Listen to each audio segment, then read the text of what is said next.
이라는 사실을 모두가 이렇게 알 수 있는 그런 이야기겠죠. 그런데 이제 베드로를 통해서 요엘의 말씀을 그들에게 증거해 주면서 그들이 그 일련의 사건들 지금 7주째인데 이 일곱 이제 두 달이 채 되기 전에 일어났던 이러한 일들을 명료하게 그들에게 성경을 통해서 빗대고 그리고 설명을 하고 있죠.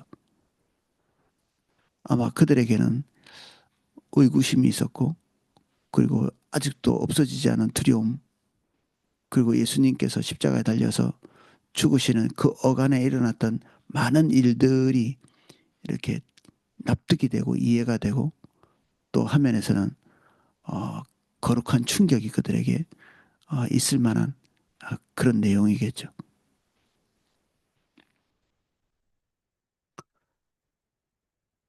누구든지 주의 이름을 부르는 자는 구원을 받으리라. 이게 이제 말세에 대한 징조이기도 하고 이스라엘 백성들이 이 얘기를 들을 때 마지막 날 그리고 마지막 시대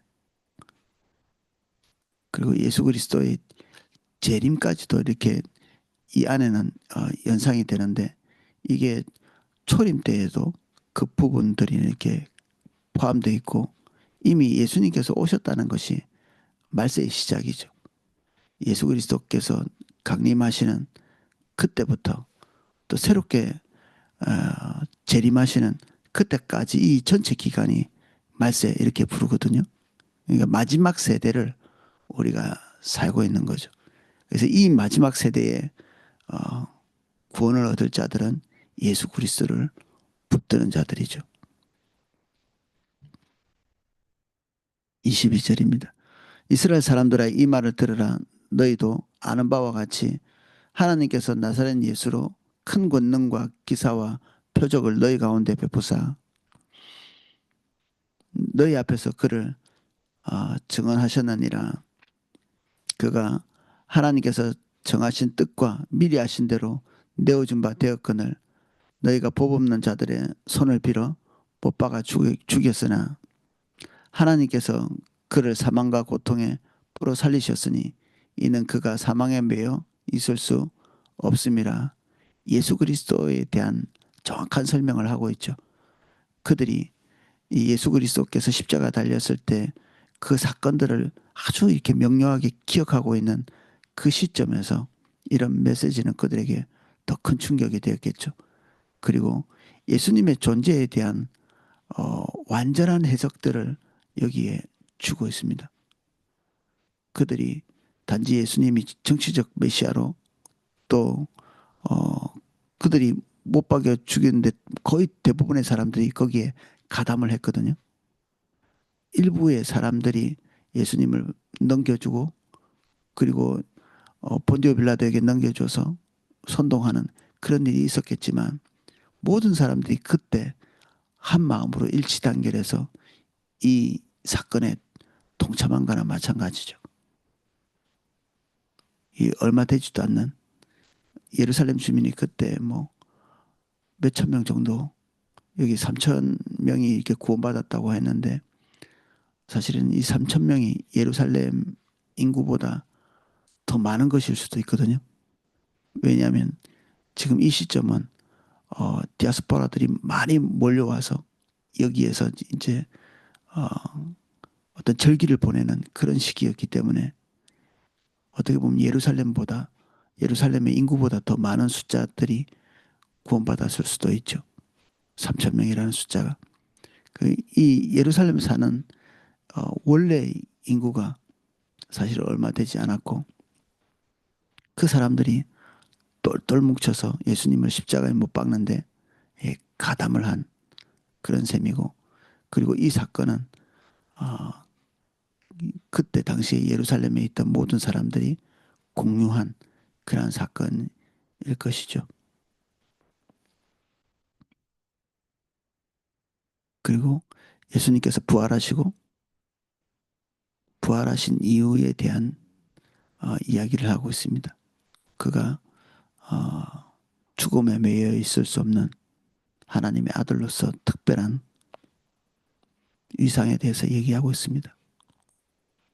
25절입니다. 다윗이 그를 가리켜 이르되 내가 항상 내 앞에 계신 주를 배웠으며 나로 요동하지 않게 하기 위하여 내가 내 우편에 그가 내 우편에 계시도다. 그러므로 내 마음이 기뻐하고 내 혀도 즐거워하였으며 육체도 희망이 가하리니 이는 내 영혼을 음부에 버리지 아니하시며 주의 거룩한 자로 썩음을 당하지 않게 하실 것이미로다. 주께서 생명의 길을 내게 보이셨으니 주 앞에서 내게 기쁨이 충만하게 하시리로다 하였으므로 이 다윗이 시편을 통해서 고백한 것은 자기 자신에 대한 고백이죠. 자기 자신에 우선적으로는. 근데 이것이 하나님 앞에서 어, 한 이야기들은 하나님의 성령에 의해서 미래에 있을 예수 그리스도의 어, 사건 이것들을 또 암시하기도 하는 이중적인 고백이죠. 성령 안에서 우리가 행하는 일들은 굉장히 다중적인 그 방향성에서 우리 개인의 일이기도 하면서도 그 안에는 하나님의 기묘함이 또 있습니다. 성령께서 오셨다는 것 자체가 하나님의 일이 시작됐다는 거잖아요. 그것에 대한 반응이 시편이죠. 그 우리는 성경을 한 두 종류의 것으로 볼 수 있습니다. 하나님 앞에서 제대로 살지 못해서 경고성의 어떤 메시지를 남겨놓은 이 예언서 같은 것들, 시편 같은 것들은 하나님께서 하나님의 백성과 함께 좋은 관계를 가지고 있을 때 하나님의 백성이 하나님에 대한 이 노래, 그 관계에서 있었던 일들을 고백하는 이런 좀 긍정적인 책, 요 두 개로 이렇게 나눠질 수 있겠죠. 하나님을 떠났기 때문에 쓰여질 수밖에 없었던 책들은 우리는 그것을 읽으면서 반면교사로 삼는 거죠. 예언서 같은 것들 읽으면서 우리 자신이 주님을 떠난 부분들을 점검하는. 근데 요 시편이나 아니면 잠언이나 전도서나 이러한 기록들은 하나님의 백성들이 하나님과 관계를 가지면서 어떤 고백을 했는지를 이렇게 볼 수 있는. 그래서 시편을 이렇게 읽으면 하나님과의 사랑의 관계라는 게 뭔지 이 150편을 통해서 이렇게 간접적으로 깊이 이해할 수 있게 됩니다. 하나님과의 사랑의 관계 가져야 됩니다. 이렇게 얘기를 하지만 도대체 그게 무슨 말인지를 알 수가 없거든요. 근데 시편을 꼼꼼하게 이렇게 묵상하고 큐티하고 점검하고 이런 과정을 통해서 아, 하나님과 관계를 가지고 있는 사람의 고백 이런 것이구나. 하나님과 사랑의 관계를 가지고 있는 사람은 이런 갈망을 가져 있구나. 주님을 만나서 교제하고 있는 사람들의 어떤 행동, 그들의 바램, 기대, 그들의 희노애락은 이런 것이구나. 그런 것들을 이 시편을 통해서 우리가 볼 수 있는 거죠. 그래서 성령 안에서 이 고백하고 있는 것은 사람의 고백이기도 하지만 그 안에는 어, 하나님의 사람과 함께하고 계시는 성령의 어떤 진리의 말씀이기도 하죠. 그래서 이 다윗은 베드로의 이 증언에 의하면 선지자다 이렇게 선언해 놓고 있습니다. 하나님의 뜻을 알고 내다보고 어, 말하는 하나님과 자신과의 개인적인 교제를 통해서 자기의 고백이기도 하면서도 이 고백을 하면서 뭐 미래에 오실 예수 그리스도를 주시해서 보고 그것에 대해서 어, 자기의 삶을 빗대서 이렇게 이야기할 수 있었다는 거죠. 30절입니다. 29절입니다. 형제들아 내가 조상 다윗에 대하여 담대히 말할 수 있노니 다윗이 죽어 장사되어 그 묘가 오늘까지 우리 중에 있도다. 그는 선지자라 하나님이 이미 맹세하사 그 자손 중에서 한 사람을 그 위에 앉게 하리라 하심을 알고 미리 본고로 그리스도의 부활을 말하되 그가 음부에 버림이 되지 않고 그의 육신이 썩음을 당하지 아니하시리라 하더니 이 예수를 하나님이 살리신지라 우리가 다 이 일의 증인이로다. 하나님이 오른손으로 예수를 높이심에 그가 약속하신 성령을 하나님께 받아서 너희가 보고 듣는 이것을 부어 주셨느니라. 예, 이 예루살렘 안에서 예수님에 대해서 이런 가치를 가지고 있는 사람은 지금까지는 없었죠. 이 제자들 외에. 그리고 오병이어 형제라고 불리는 그 사람들 외에는 없었을 것이고 여기에 듣고 있는 사람들은 이 말을 통해서 그들의 운명이 갈리는 거죠. 그들이 알고 있는 그들이 예수님을 십자가에 못 박을 때 가지고 있던 예수님에 대한 지식이 지금 베드로가 증거하고 있는 예수님에 대한 지식으로 전환되느냐 아니면 그들이 가지고 있는 지식에 딱 머물러 있느냐에 따라서 그들의 운명은 딱 결정되게 돼 있죠. 돌을 들어서 칠 수도 있고 그리고 이 복음에 그들의 영혼을 걸고 동의하면서 회개하고 돌이킬 수도 있고 그래서 아마 모든 사람이 이렇게 반응할 수는 없을 것인데 여기 하나님의 특별한 역사를 통해서 그들은 회개하고 돌이키는 대로 오게 되었죠. 스데반의 설교는 사실은 오늘 우리가 보는 베드로의 설교보다 더 명료하고 더 예수 그리스도에 대해서 온전하게 설명하고 유대인들의 범죄에 대해서 더 날카롭게 지적하는 그런 설교라고 볼 수 있는데 그 설교를 듣고 돌이킨 사람은 없었거든요. 그래서 오늘의 사건이 성령님이 임하시고 그리고 복음이 정직하게 선포되고 그렇기 때문에 3천 명이 구원받았어. 뭐 이렇게 이야기할 수도 있지만 여기에 모여 있는 사람들은 구원받을 만한 자들이 또 모여 있기도 한 거였죠. 비슷한 설교, 비슷한 성령의 충만, 그것을 통해서도 이 구원에 이르지 못하고 도리어 메신저인 스테반을 돌로 친 자들이 요 이스라엘 사람들 안에는 이게 버젓이 있는 거죠. 그들이 듣든지 아니 듣든지 복음이 전해져야 될 곳에서는 복음이 전해져야 되고 거부당하는 것도 우리는 예측할 필요가 있는 거죠.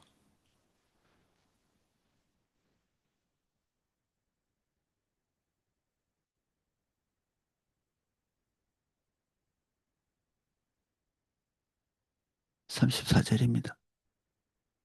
다윗은 하늘에 올라가지 못하였으나 친히 말하여 이르되 주께서 내 주에게 말씀하시기를 내가 내 원수로 내 발등상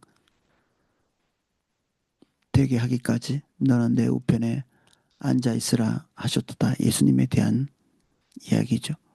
다윗은 뭐 감히 본인이 이러한 처지에 들어갈 존재는 아니죠. 하나님의 사람이긴 했지만 모든 다른 하나님의 사람들과 함께 예수 그리스도의 재림 때까지는 예, 기다림의 시간이 필요한 존재죠. 오직 예수님만이 첫 열매로서 부활하시고 하나님 우편에 앉아 계시는 그래서 그의 개인적인 고백에서부터 출발해서 예수 그리스도에 대한 예언으로 고백이 끝나는 그런 내용들입니다. 이 시편의 내용이. 그런즉 이스라엘 온 집은 확실히 알지니 너희가 십자가에 못 박은 이 예수를 하나님이 주와 그리스도가 되게 하셨느니라 하니라. 그들이 이 말을 듣고 마음에 찔려 베드로와 다른 사도들에게 물어 이르되 형제들아 우리가 어찌할꼬 하거늘 베드로가 이르되 너희가 회개하여 각각 예수 그리스도의 이름으로 침례를 받고 죄 사함을 받으라. 그리하면 성령을 선물로 받으리니 이 약속은 너희와 너희 자녀와 모든 먼데 있는 사람 주 예수 하나님이 우리 주 하나님이 얼마든지 부르시는 자들에게 하신 것이라 하고 또 여러 말로 확증하며 권하여 이르되 너희가 이 패역한 세대에서 구원을 받으라 하니 아마 우리가 보고 있는 이 내용 외에도 어, 그들이 묻고 또 질문하는 이게 아마 이게는 굉장히 짧은 사건처럼 보이지만 요 묻고 대답하고 하는 이 시간이 우리가 읽고 있는 시간보다는 훨씬 긴 시간이었을 가능성이 많죠. 그래서 아마 베드로가 설교한 이 내용 외에도 아마 사도들에 의해서 사람들에 의해 사람들의 질문을 받고 어, 또 회심하고 답변해주고 이런 일들이 아마 이날 짧은 이 순간이 아니라 하루 또는 수일에 걸쳐서 계속해서 일어났을 가능성에 대해서 주석은 이야기하고 있더라고요.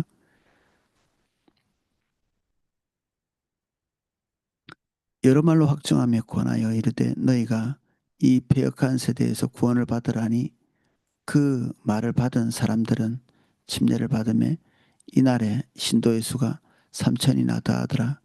이날에 말씀을 들었지만 긴 기간 동안에 생각하고 고민하고 이렇게 하면서 사람의 그 믿는 자의 수가 더해진 거죠. 이때부터 출발해서 계속해서 어떤 하나님의 성령의 어떤 강화 감동들이 계속 사람들을 설득하는 그런 시간들이 계속된 것 같습니다. 그들이 사도의 가르침을 받아 서로 교제하고 이들이 사도 안에 들어와서 사도들을 중심으로 해서 계속해서 하나님의 말씀을 통해 가지고 이렇게 가르침을 받고 그들은 이미 예수님을 믿자마자 사랑의 교제를 하고 떡을 떼고 기도하고 이 떡을 뗐다는 게 교제도 얘기하지만 초대교회의 첫 번째 모습인 이 애찬의 성찬과 그리고 교제가 이렇게 나누어져 있지 않은 예, 이제 교회가 생성된 거죠. 3천 명 되는 우리 포도나무 교회는 한 1,000명 조금 넘는데 이 포도나무 교회 같은 게 한 3개쯤 생긴 거죠. 이 불과 이 짧은 시간 내에 하나님의 성령께서 이런 일들을 하신 것입니다. 오늘 우리는 이 베드로의 설교를 통해서 몇 가지를 볼 수 있는데 하나님께서 이미 2개월 이상을 2개월 정도를 해 오셨던 그런 일들에 대한 설명 그리고 이 설명을 통해서 그들이 본인들이 겪고 있는 일이 무엇인지를 납득하게 되고 그들이 거기에 회심하게 되고 또 거기에서 계속해서 말씀으로 가르치는 것들이 지속돼 양육이 지속돼 있고 그리고 교회로 그들이 더해지는 이런 일들이 여기에 딱 압축되어서 나타나 있습니다. 우리 주변에서 자기에게 일어나는 일에 대한 의미를 잘 이해하지 못하는 사람들이 있죠. 주님 안에서. 우리는 그들에게 딱 베드로처럼 할 수 있습니다. 하나님의 말씀에 근거해서 그들의 삶에서 지금 일어나고 있는 일이 어떤 일인지 해석을 해주는 거죠. 그래서 전도는 사람을 설득하는 거라기보다는 하나님이 그들 삶에서 행하고 계시는 일을 설명하는 것입니다. 증인이 되는 거죠. 변호사나 어떤 영업사원이 우리가 되는 게 아니라 하나님께서 행하고 계신 일을 내 삶에 빗대어서 정확하게 설명해주고 이야기해주는 증인이 되는 거죠. 그래서 우리는 증인으로 부름을 받은 것입니다. 이 베드로도 하나님이 행하시는 일에 대한 증인이었죠. 모든 전도가 여기에 기반해야 합니다. 하나님께서 먼저 행하시지 않으면 뭔가 할 수 없고 또 그것에 대한 올바른 설명을 하려면 우리에게 준비된 메시지가 또 있어야 되기도 하고 평소에 주님과 나와의 깊이 있는 교제가 있어야 되고 그리고 그들이 이 메시지를 듣고 동의해야 되는. 그래서 전도라는 것이 구조적으로는 어떤 면에서는 불가능한 벽을 가지고 있죠. 어떻게 이런 메시지를 듣고 어떤 사람이 회심을 할 수 있는가? 불가능의 벽인데, 그래서 성령께서 이 일 처음부터 끝까지 주도하시는 일이 필요한 거죠. 하나님의 특별한 역사가 필요합니다. 저도 오늘 이제 약속이 점점 미루어져 있던 학군단 그 단장님과의 만남이 오늘 있는데, 어, 저도 이제 기대를 하죠. 나 개인이 할 수 있는 일이 없다는 것을 뭐 너무나 잘 알고 있고, 그리고 하나님께서 이 지금 이 일, 학군단, 좀 고려대 학군단을 가는데 그 학군단에 먼저 가서 일하시고, 또 거기에 내가 적재적소에서 내 역할을 하고, 그 역할을 하고 난 다음에는 그들 중심 안에서 올바른 또한 반응을 하는 이런 일이 있기를 기대하는 거죠. 저 개인도. 이 일을 위해서도 기도를 해주시기를 부탁드립니다. 오늘은 여기까지 살펴보겠습니다. 기도하겠습니다. 주님,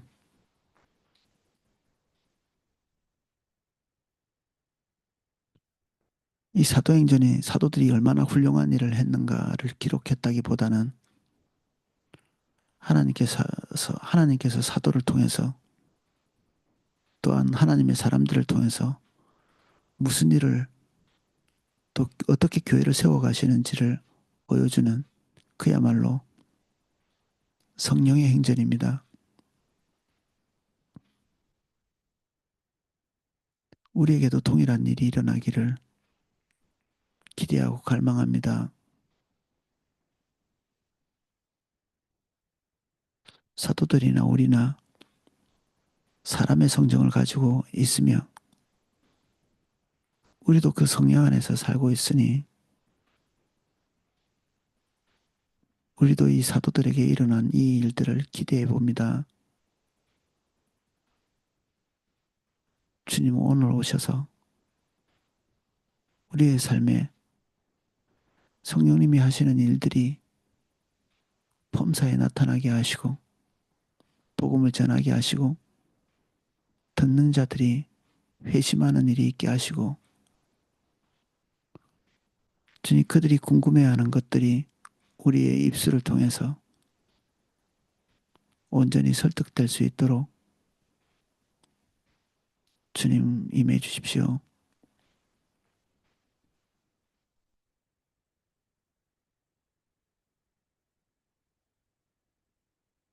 우리가 주님 기대합니다.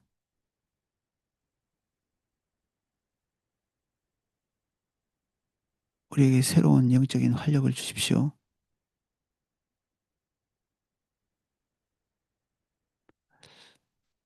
복음을 전해야 될 그 순간에 하나님이 주도하시는 그 사건 한복판에 있을 때 하나님 우리가 성령으로 충만하게 해주십시오. 그래서 주님이 원하시는 딱 올바른 그 반응으로 주님과 동행할 수 있도록 은혜 주십시오. 오늘도 우리가 주님을 많이 기대합니다. 함께 해주십시오. 예수님 이름으로 기도합니다. 아멘. 네, 각자 기도하실 수 있도록 음악을 방송해 드리겠습니다.